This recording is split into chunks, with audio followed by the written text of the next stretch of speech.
Welcome to the Maturity Project. I am your host, Chad Everbroshiers. Welcome back if you've been here before. If you're new, Maturity Project is focused on 8 areas of maturity to navigate through life and to create more of a fulfilling experience of life. So you don't overdevelop in one area or a couple, and creating an imbalance creates a dissatisfaction or loss of functionality in other areas. Right.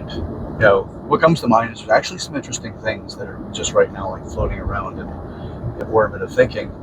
And one of those is that we all know somebody that is a professional at something, let's say professional at weight loss, but they're in a situation where they do need to lose weight themselves in order to find that quality place or that healthy place or that place where they're truly satisfied in life with their body and their fitness. This is not a knock on them. This is not a knock on anybody in this conversation whatsoever. I don't typically do that anyway. I'm more kind-hearted than that, and I'm more compassionate to understand where people are so that we can potentially help dislodge them from their own dissatisfaction that's created by their own limitations. A lot of times what it is that people get really focused on something, they get good at it, but they don't have either the piece that's necessary for action, or they don't have other areas that require a stability, or that they're immature in other areas, so that the area they are strong in that does require more of a holistic structure to be successful is denied that. So you see limited return on that effort. Now they can help other people lose the weight if this is the situation, they can help people with that, but they lack the specifics necessary for them to be successful. So those specifics were to show up for their client or the person they're influencing to be successful. They're not going to be successful at it either. You'll have moderate to insignificant degrees of success, and that again because they just have a balance in their growth and development. Doesn't mean that what they're doing is less valid, or that what they know is less valid in the vein of what they're doing, but it's the shadows or the blind spots that they're missing. I have mine, and that's what I do with the Maturity Project. I'm constantly looking at where my blind spots might be, because I can tell you right now, I don't know everything. I'm not even trying to create a position that I do. I'm not your guru. I'm not out for that. This is just to try to get to the point that if you feel like you've painted your way into a corner, you have options, you have places you can go. There are ways that you can get out of that situation that you're just not privileged to at the moment. Or don't give up and just continue to just grit your way through it, because that might be what's necessary, and having you be aware of that that is necessary to be successful is going to be beneficial for you. Just keep going, keep grinding it out. It's also, people don't know what true success requirements are for success. Just speaking with a good friend of mine that went from working in a corporate company, it was actually for the power industry, and making money, and he created a trades company, roofing specifically, and he's now making more money than he ever thought he would, and it just surprised him by how it worked out. But his conversation with people that have known him, because he's still in his hometown, their expectations of what success looks like is not what he went through. He went through a lot of different things and different challenges, and having people relate to that is not easy, especially if those people work with you or they live close to you. It's hard for them to gain an understanding of what it really takes to be successful there. I'm incredibly impressed with this guy. He has just got the right kind of mindset. He's more of the Henry Ford mindset. He's not out to be the expert in everything. He's good at what he does, and he's out to find other people that are successful and good at what they do, and to elevate their living standards as well, because it's giving them a great opportunity for a great living. That there's different keys to success. Some of that is you need to develop yourself in, and then the others are what can your community do to support you. That's community maturity.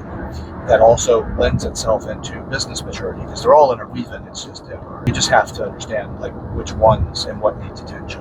It really comes down to a very simplistic way of doing things. Just you have to pick the field that you're going in and then work on that. Like I've done with this is my path. My thing is you develop opportunities for people to get out of their own way and be successful. So being a strategist and coming up with different systems that work specifically for people in companies, organizations, individuals, whatever it is. There's just a system away from success. They just have to figure out that thing. Grit. What the hell is grit? Really, people will say it. They've watched motivation videos that have told them you have to have grit. There's all kinds of things that just influence you to understand, hey, you got to have grit to get through this. Just that word on its own. But that word is incredibly meaningful. Perseverance, work ethic, faith. There's several things that word actually represents. And you can understand it, but if you don't know it, you don't have a working model for it, it becomes challenging whenever grit is required as the ingredient to the recipe. I'm not coming to you as a multimillionaire or anything like that. I'm coming to you with being a student of life and giving perspective that could potentially move things along for you. God, what does it take? You could be that person that's the weight loss specialist but need to lose weight. You could be the person that understands how to make other people wealthy, but because of your spending habits yourself or your own personal relationship with money, even if you make all those investments, you're still broke. It's pretty interesting. I've come across broke financial planners. I've come across people that need to lose weight, but they're fitness experts. It's fascinating, but all it is just the scales are not leveled out. They're good in that area, and it does not invalidate they're good there, but it does mean that they're limited in their ability to function there. And again, these aren't knocks on people. We're just in different places with maturity. God, there's a lot to talk about, but I'm not going to belabor you with a lot of multiple different topics and all of that. Try to keep it into one, which is find your balance. Charles, I believe it's Bukowski. I always screw up his last name, but he was an American writer. Fantastic guy, really insightful, but he had a real interesting way of communicating.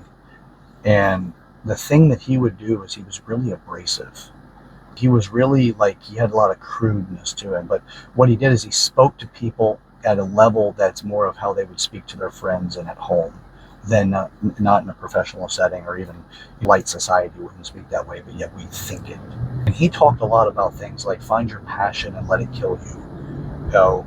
The thing is with that statement in itself is you find your passion, but you don't realize what that passion is. If you don't act on it, it will kill you. My passion has been my Achilles heel for me in my experiences, because I get into things, I get real dedicated to what I'm doing, and I'm a really good student when it comes to developing myself and reinventing myself. But every time I did it, and I did it for other people, like I did it with working in the power industry, or I did it working in the gym industry for somebody else versus as a consumer, I've always had this thing that just kind of sabotaged it for me, or came in and made me sabotage on an emotional level.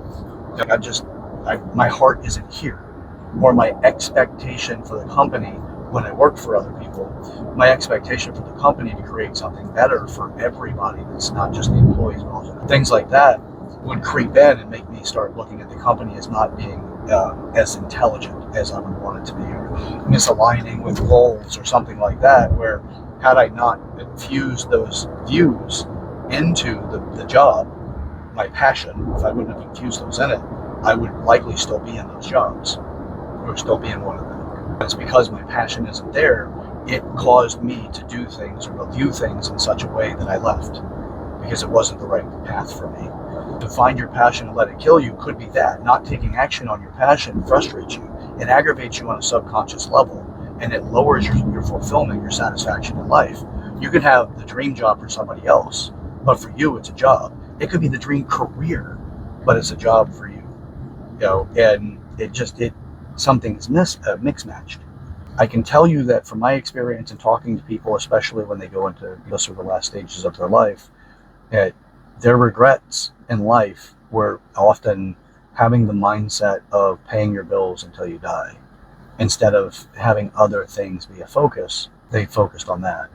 And it really robbed them of something, experiences in life that they would have had they pursued their passion. Now, obviously, with that, you have the devil's advocate, if you will, which is, well, you don't want to invalidate the joys that you had for yourself in your life, that you did accomplish, but there's other things you could have done. Instead of just taking the fact that you have a good history of paying your bills, which I advocate, do pay your bills. My advocation, though, is that you also don't create more bills because you're dissatisfied. My own experience working in the power industry, I made incredibly good money, single, bachelor. For my peers, I was definitely doing incredibly well working for somebody else as far as that category goes. Not the entrepreneurs that found success early, but for the people working for other people, I was making great money, but I was dissatisfied, and I bought stuff every time I turned around. I was buying something to distract me from the fact that I wasn't happy with my job. I didn't have the right perspective. Now, had I actually had more of a mature view on it, but okay with working for a company for a period of time, I could have set up a savings option or direction, what my investments would have been, and thought that way, or not gotten into the job in the first place. My thing was I kept spending that money and it was broke, and then I was frustrated because I was broke. But then when I would get money, instead of paying things off or paying things down, I might buy something else. I was just dissatisfied. I was in my early 20s. Actually, the majority of my 20s. It just did not have that maturity. Now I've gone through different challenges in life and matured through processes of what I went through. And I don't view things that way now. Find what you love and let it kill you. Well, not taking action, it'll frustrate you and it can kill you, right, in its own way. If you do take action in it, but you don't understand what's necessary for it to be successful, and you don't have the right expectations, the stress that's associated with venturing down the path of pursuing your passion could be the thing. Like, just because your passion may be a saturated market, like fitness, there are still people breaking through in that market because they have a very unique perspective or sales approach to the business itself. We still have people rising to the top that are surpassing or equaling out with people that have been here, that have been there, that have done it, and now they're the new face in the playing field. It's still possible, but you need to have something unique about you, and with that means you have to have a nice strategy, structure, because you don't want to go into it and have no finance understanding, but you've got a great business model. You'll be one of those people like Peloton. Peloton is not a success model that a lot of people utilize now, as far as, especially for us consultants. Peloton is more of an example of one that outgrew itself. It did not have the financial maturity necessary to truly create a longevity of the company. It needed to diversify itself in different ways, and it got itself into trouble. It blew up in 2020 because all the stay-at-home people, because of what the government did with us with the virus.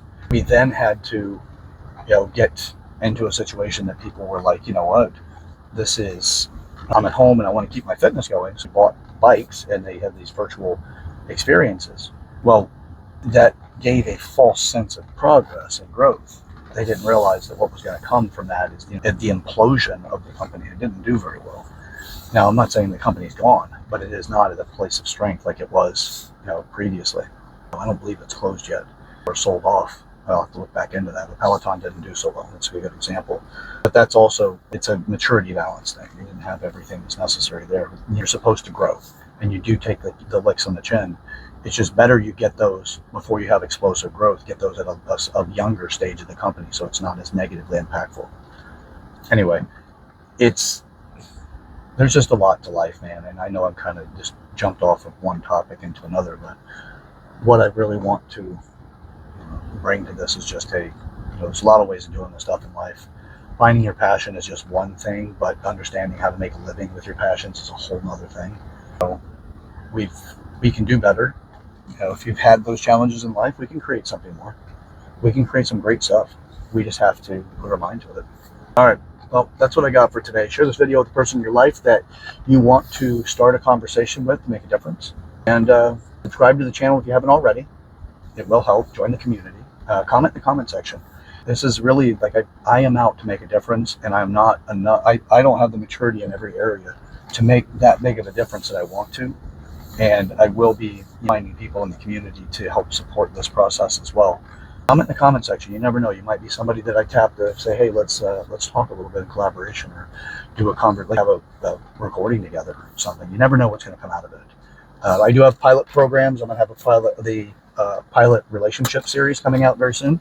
I'm going to get 4 people. I've got 1 already, so I got 3 more spots available for the relationship course. This is the pilot. It's just going to be more for the feedback into it and refining the program for me or with me. So I'll talk more about that. If you're interested, send me an email at yourmaturityproject@gmail.com. That is YOUR maturityproject@gmail.com. I'll be happy to can start a conversation and see if it's something that works for both of us. So, all right, till next time. This is the Maturity Project. I'm your host, Chad Everett Shears. Remember, the path to hell is paved with good intentions. We can change direction and start laying bricks to get us to our utopia. We can do this together. We grow through what we go through. Let's get up to it. Let's get up to it together. See ya.